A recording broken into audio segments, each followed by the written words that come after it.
एक क्वेश्चन है जो मेरे से ऑलमोस्ट मेरे हर सेशन में कोई ना कोई जरूर पूछता है, तो मैंने सोचा कि आज इस क्वेश्चन की डेप्थ में हम चलेंगे मिल करके, यानी कि आप जो मुझे अभी वीडियो में देख रहे हैं और मैं, हम लोग मिल करके इस क्वेश्चन की डेप्थ में चलेंगे और डीपली समझने की कोशिश करेंगे कि इस क्वेश्चन का क्या आंसर है।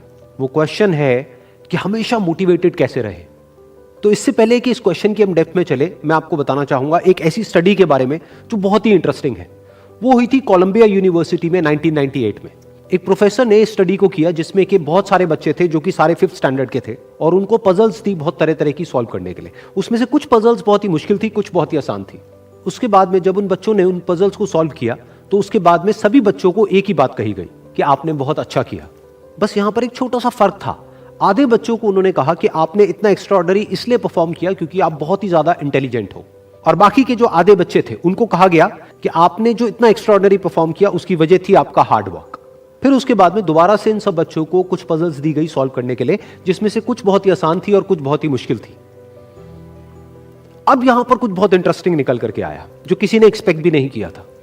वो बच्चे जिनको कहा गया था कि आप बहुत इंटेलिजेंट हो, बहुत स्मार्ट हो, उनको जब वो पजल्स मिली तो उन्होंने क्या किया, जो मुश्किल पजल्स थी उसको छोड़ दिया, आसान पजल्स के ऊपर काम करना शुरू किया, और उसमें भी कुछ देर बाद ही वो बच्चे बोर हो गए।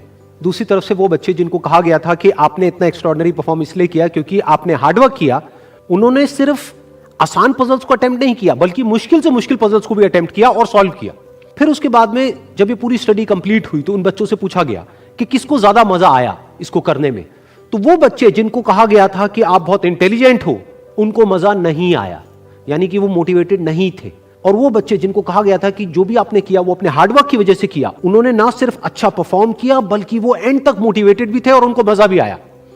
अब ये स्टडी जिसके बारे में मैंने अभी आप लोगों को बताया, ये इतनी इंटरेस्टिंग इसलिए है क्योंकि ये जिस तरीके से हम सोचते हैं हमारे थॉट पैटर्न को चैलेंज करती है। हम क्या सोचते हैं कि अगर हम पेरेंट्स हैं या हम टीचर्स हैं और अपने बच्चों को हम बोलेंगे कि आप बहुत इंटेलिजेंट हो, आप बहुत स्मार्ट हो, तो वो अच्छा परफॉर्म करेंगे। लेकिन इस स्टडी में एग्जैक्ट उसका ऑपोजिट निकल करके आया है। तो इस स्टडी में जो फैक्ट्स रिवील हुए उसको समझने के लिए हमको एक कॉन्सेप्ट को समझना पड़ेगा, जिस कॉन्सेप्ट को कहा जाता है लोकस ऑफ कंट्रोल।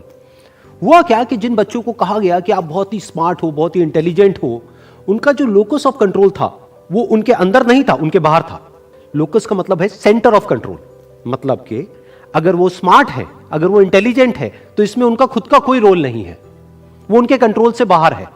दूसरी तरफ से जिन बच्चों को कहा गया कि जो भी आपने अचीव किया वो अपने हार्डवर्क की वजह से अचीव किया, उनका जो लोकस ऑफ कंट्रोल था वो उनके अंदर था, यानी कि हार्डवर्क पूरी तरह से उनके खुद के हाथ में था कि अब उनके ऊपर है कि वो कितना हार्डवर्क करते हैं।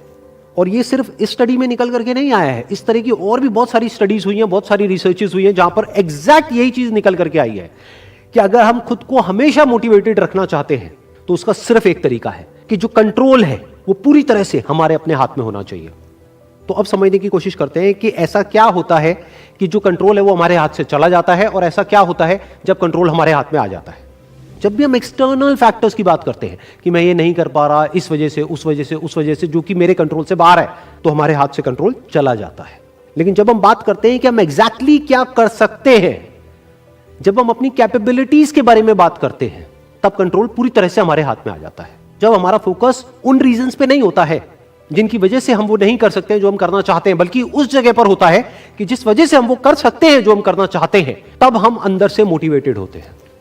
फॉर एग्जाम्पल, आप जिस भी फील्ड में हो, उस फील्ड में कुछ लोग हैं जो टॉप पे बैठे हैं। आपके पास में दो ऑप्शन है। एक, आप बोल सकते हो कि वो लोग, उनके अंदर कुछ स्पेशल है, उनके अंदर कुछ एक्स्ट्राऑर्डिनरी है, उनके अंदर कोई ऐसा टैलेंट है जो आपके अंदर नहीं है, या फिर उनकी किस्मत है जिसकी वजह से वो वहां पर बैठे हैं, या फिर उनके पास में कुछ था, किसी का सपोर्ट था जिस वजह से वो वहां पर है। अगर इसमें से ऐसा आपने कुछ भी बोला तो आप फंस गए। अब आप मोटिवेटेड नहीं रह सकते उस काम को करने के लिए जो आप काम कर रहे हो, क्योंकि अब कंट्रोल आपके हाथ से बाहर है। क्योंकि अब अगर आपके पास में वो है ही नहीं जो उनके पास में है, तो अब आप वो कैसे बन सकते हो जो कि वो बन चुके हैं। लेकिन अगर आप ये बोलते हो कि जिस भी फील्ड में आप हो, उस फील्ड में जो भी टॉप पे बैठे हैं वो वहां पर है अपने हार्डवर्क की वजह से, अपने स्मार्टवर्क की वजह से, या जो कुछ भी उन्होंने किया, जो कुछ भी उन्होंने सीखा उसकी वजह से, तो अगर वो कर सकते हैं तो मैं भी कर सकता हूं। उन्होंने भी मेरी ही तरह एक ना एक दिन कहीं ना कहीं से शुरुआत करी थी, जहां से कि आज मैं शुरुआत कर रहा हूं। तो मुझ में और उनमें अगर कोई फर्क है तो वो सिर्फ एक है, वो है टाइम का, कि आने वाले 10 साल बाद या 20 साल बाद मैं भी उन्हीं की जगह पर हो सकता हूं या उनसे भी आगे हो सकता हूं जहां पर आज वो है। तो अब कंट्रोल पूरी तरह से आपके हाथ में है। तो हमारे पास में हमेशा ये दो ऑप्शंस होते हैं, एक कि हम कंट्रोल को अपने हाथ से छोड़ दें, और दूसरा कि कंट्रोल हम पूरी तरीके से अपने हाथ में ले लें। एक कि कंट्रोल हमारा बाहर हो, एक है कंट्रोल हमारा अंदर हो। तो इस बात को हमेशा याद रखना कि आपका कंट्रोल कहीं बाहर नहीं होना चाहिए, आपके अपने ही अंदर होना चाहिए। Wish you all the very best. Thank you so much.